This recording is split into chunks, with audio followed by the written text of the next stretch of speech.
कभी कभी अमेरिका के इमिग्रेशन सिस्टम में ऐसे शब्द आते हैं जिन्हें सुनकर लोग कंफ्यूज भी हो जाते हैं और हंस भी जाते हैं।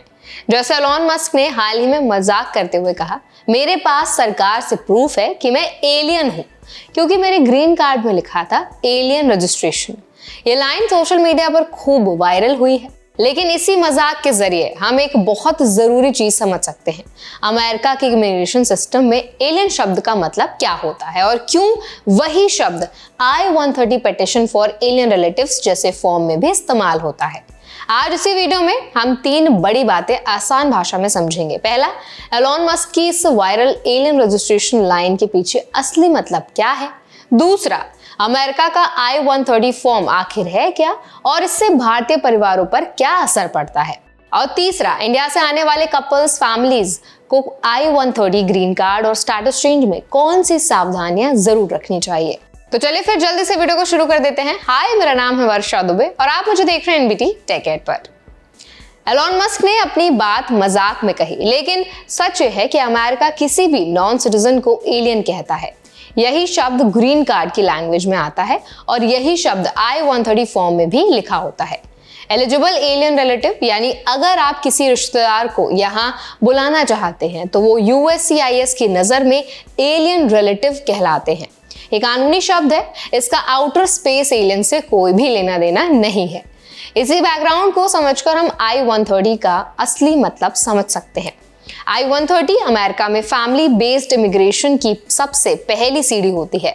अगर आप US सिटीजन हैं या ग्रीन कार्ड होल्डर हैं और अपने जीवन साथी, बच्चे, माता पिता या एलिजिबल रिश्तेदार को यहाँ स्थायी रूप से बुलाना चाहते हैं तो सबसे पहला स्टेप इसी फॉर्म को भरना होता है। कई भारतीय फैमिलीज इस प्रोसेस को गलत समझ लेती हैं और मान लेती हैं कि सिर्फ फॉर्म भर देने से ग्रीन कार्ड मिल जाएगा, लेकिन असल में I-130 सिर्फ एक पिटीशन है। ये साबित करता है कि आप दोनों के बीच एक असली वैध रिश्ता मौजूद है। इससे रिश्तेदार को कोई इमिग्रेशन स्टेटस नहीं मिलता है। फॉर्म में एक बहुत इंपॉर्टेंट हिस्सा होता है पार्ट 4 का क्वेश्चन 61 और 62। यहाँ आपको सिर्फ एक ही ऑप्शन चुनना होता है, आपका रिलेटिव अमेरिका में ही एडजस्टमेंट ऑफ स्टेटस करेगा या भारत में बैठे हुए कॉन्सुलर प्रोसेसिंग के जरिए ग्रीन कार्ड लेगा। कई बार लोग दोनों को टिक कर देते हैं या ब्लैंक छोड़ देते हैं और यही गलती केस को डिले कर देती है। अगर आपका परिवार अमेरिका में पहले से है और इमिग्रेंट वीजा कैटेगरी ओपन है तो एडजस्टमेंट ऑफ स्टेटस मतलब फॉर्म I-485 दायर किया जा सकता है। लेकिन अगर कैटेगरी करंट नहीं है तो आपके रिलेटिव को इंडिया में कॉन्सुलेट के जरिए इंटरव्यू देना पड़ेगा। अगर फॉर्म अभी भी पेंडिंग है और आपको लगता है कि आपने गलत ऑप्शन चुना है तो USCIS को कांटेक्ट करके बदलाव कराया जा सकता है। लेकिन अगर फॉर्म अप्रूव हो चुका है और USCIS ने केस को नेशनल वीजा सेंटर भेज दिया है तो बदलाव के लिए आपको फॉर्म I-824 भरना पड़ सकता है। इसी कारण भारतीय एप्लीकेंट्स को यह हिस्सा बहुत सावधानी से भरना चाहिए क्योंकि छोटी गलती आपकी पूरी टाइमलाइन को महीनों तक पीछे धकेल सकती है। अब बात करते हैं ये पूरा प्रोसेस भारतीय फैमिलीज को कैसे इंपैक्ट करता है। बहुत से भारतीय कपल्स LDR यानी लॉन्ग डिस्टेंस रिलेशनशिप में होते हैं। शादी के बाद स्पाउस वीजा जल्दी चाहिए होता है, पर I-130 की गलती या गलत ऑप्शन चुनने से प्रोसेस लंबा हो जाता है।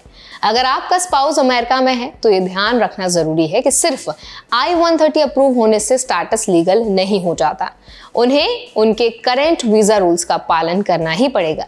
कई लोग गलती से अज्यूम कर लेते हैं कि I-130 पेंडिंग है इसीलिए वो अमेरिका में रह सकते हैं। ये सोचना बहुत ज्यादा खतरनाक हो सकता है।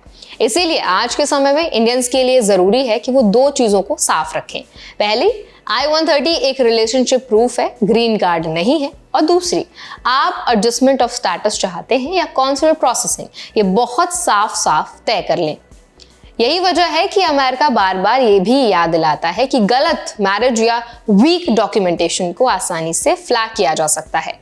मैरिज फ्रॉड की रिपोर्टिंग के लिए USCIS के पास अलग सिस्टम है, इसीलिए हर इंडियन कपल को ये समझना बहुत इंपॉर्टेंट है कि डॉक्यूमेंटेशन जेन्युइन होना जरूरी है, खासकर तब जब शादी नई हो और दोनों देशों में अलग अलग कल्चर्स हो।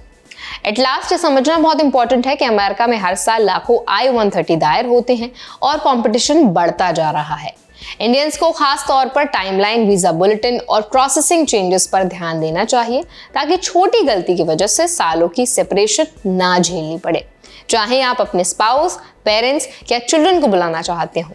ये पूरी प्रोसेस पेशेंस, सही डॉक्यूमेंटेशन और क्लियर प्लानिंग के साथ चलती है। तो आई होप ये वीडियो आपके लिए हेल्पफुल रहा होगा। अगर वीडियो आपको अच्छा लगा हो तो वीडियो को लाइक करें, शेयर करें। ऐसे और भी अपडेट्स के लिए, वीडियोस के लिए, इन्फॉर्मेशन के लिए हमारा चैनल NBT Tech Ed को भी जरूर सब्सक्राइब करें।